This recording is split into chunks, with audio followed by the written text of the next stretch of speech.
We got some cheeseburgers and a hamburger and a f***ing Freightliner, and that's what we did.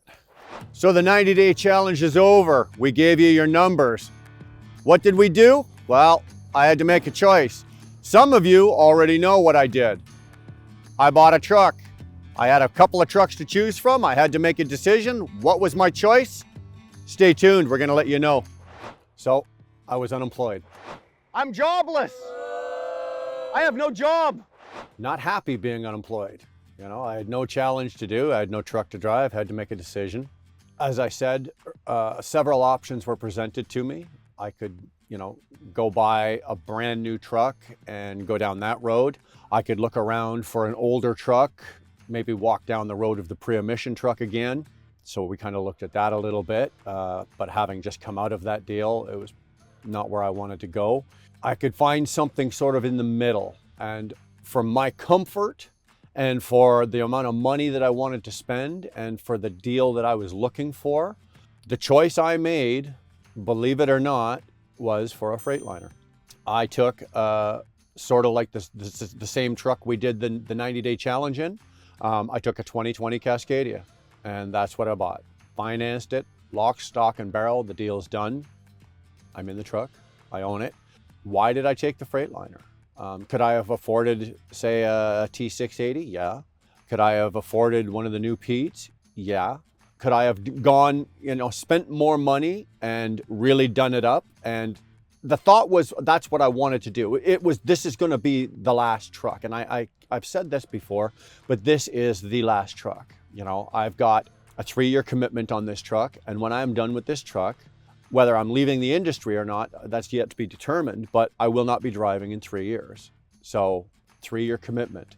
I took the Freightliner for some very simple reasons. First, I didn't want to get myself up into the $220,000 to $230,000 price range. I didn't want a 2018, 19, or 2020 T680 Kenworth. From all the research that I ended up doing on it, there were too many problems in those years. So I shied away from that. So that would have left me with a 21 or the new 2022 Kenworths. And you can say the same thing about the Peterbilts, okay? I was looking at both, comparing prices and everything like that, and comfort. And yes, with the Kenworths and the Peterbilts, it would have bumped me up into like the premier of comfort and all the toys and all the crap and all the shit that is nice to have in your truck, but it's not necessary. This time around, I went for functionality. I'm going for a 3-year stretch to make as much money as I can in the shortest amount of time. And in order to do that, I don't want a big expense on the truck. I'm willing to take a lower payment, lower expense for reliability. Now, I said before, I ran the 90-day challenge and we had zero issues with that truck in 90 days. That's unheard of for me, okay? Now, there's guys out there, I'm sure you're all gonna pipe in, I've been almost a year without any check engine. Good for you. I have not been that lucky, okay, with the trucks that I've owned in the past. So I'm basing everything on what my experience is. If you've got a truck and you've never seen a check engine light and you've been driving that thing for a year, awesome. Saddle that thing up and run like hell. Good for you. I'm not that lucky. I haven't had that good of an experience.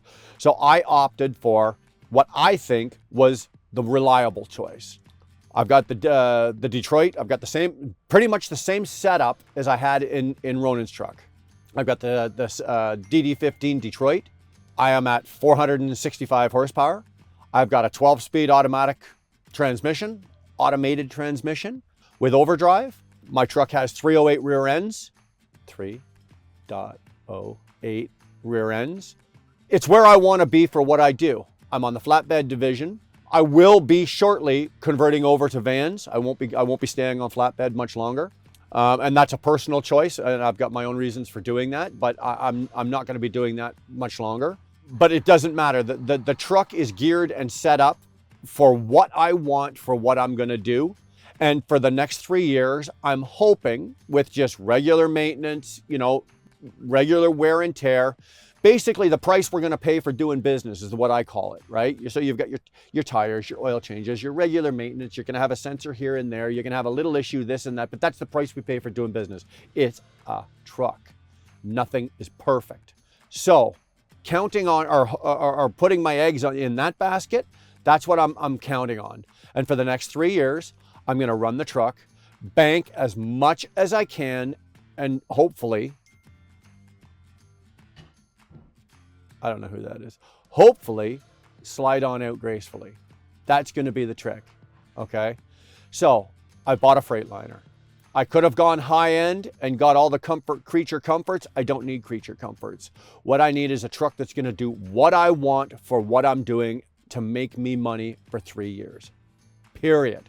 I'm not looking to have the fanciest. I don't need lights. I don't need chrome. I don't need jack. I need this truck to be what it is, to do what I want it to do, and I need to make money with it. Bottom line, nothing fancy, no frills, no bells, no whistles down the road. And I think I've got that with this Freightliner. It's a 2020 Cascadia. They're not bad looking trucks. Am I going to be happy driving it? Yes, I am. I was happy driving it before. I'm going to change a couple little things inside the truck to make it more my own, but by no means is it going to be, any expenses going into this truck. I've got what I want. I don't need to change anything. Let's go make money with it. That's what I'm doing. So for all the guys that were asking the questions, what's Brian doing? That's what Brian's doing. ET's been very good to me. I'm going to stay here for 3 years. There's no reason for me to go anywhere. There's no reason, I've had other offers for other jobs, actually paying more money. I'm not going anywhere. This is where I want to be. They take care of me. Ronan takes care of me. The company is a good friendship. It's a good partnership for what I want to do. I'm staying here. That's what I'm doing. So in my videos, I talk a lot about financing and interest rates because 90% of the time when I look at lease agreements, our hardworking truck drivers are getting taken advantage of. My heart drops when I see finance agreements and drivers being charged between 12 to 18% interest fees. I have created a link below. Whether you're a Canadian driver or an American driver, with a click of a button, you can make these finance companies compete for your business. It's a simple form that would literally take you 20 to 30 seconds, but you can save thousands of dollars. Once you hit submit, this form is going to go to 4 different lenders. Let them compete for your business. Pause. Hey, I forgot to mention something, and it's really kind of important. You don't just buy a truck because it's pretty, but a couple other reasons I bought the truck, and that's why I'm doing this now. As you can see, it's nighttime, it's not daytime anymore. For me personally, it was the fuel mileage on this truck. I've driven the Volvos. The Volvos don't get the mileage that this thing is getting. I've driven the PACCAR, although we took the next gen for a rip, we weren't able to get accurate fuel mileage out of it. We do have a couple 680s in our fleet from other owner operators, so we can analyze their analytics, and they're not getting the fuel mileage that my truck gets. So that was obviously a biggie, obviously.